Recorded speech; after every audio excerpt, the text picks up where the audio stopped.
俾靚女請食檸檬同買到劣質貨嘅感覺原來係一樣嘅，心酸酸，仲有啲揦住。原來檸檬呢個名詞喺美國俚語之中係解次貨咁解，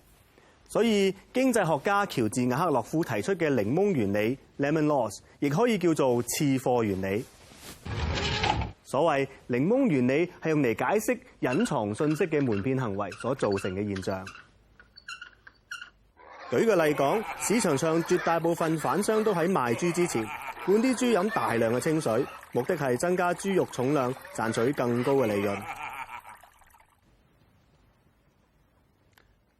單靠眼睇，消費者好難判斷豬肉嘅質量，結果好多人都上過當。漸漸，人人傾向假定市場上邊全部豬肉檔都係賣緊灌水肉，只肯比較低嘅價錢去買。如果有個老實檔主話佢嘅豬肉新鮮兼絕無灌水，1分錢1分貨，所以售價要高於市價，我哋肯定唔會咁易相信佢啦，甚至會諗邊度會有人有錢都唔識賺咁傻啊？呢個老實檔主啲靚豬肉因為賣唔到合理嘅價格，最後只好無奈咁樣退出市場。久而久之，整個市場嘅肉檔就剩翻啲次貨，即係只有灌水豬肉賣。因為資訊唔流通，令市場上汰弱留強嘅機制扭曲咗，次貨就有得留低，正貨就要被逼離開市場。呢種經濟學上嘅逆向選擇，其實係有辦法扭轉㗎。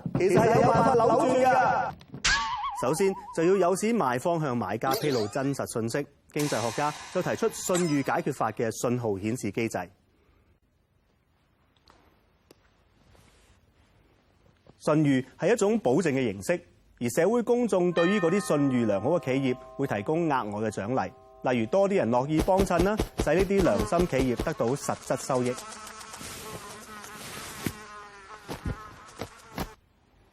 相反，嗰啲冇乜信譽嘅無良企業就要面對市場嘅懲罰，檔口日日拍烏蠅，收入越嚟越少。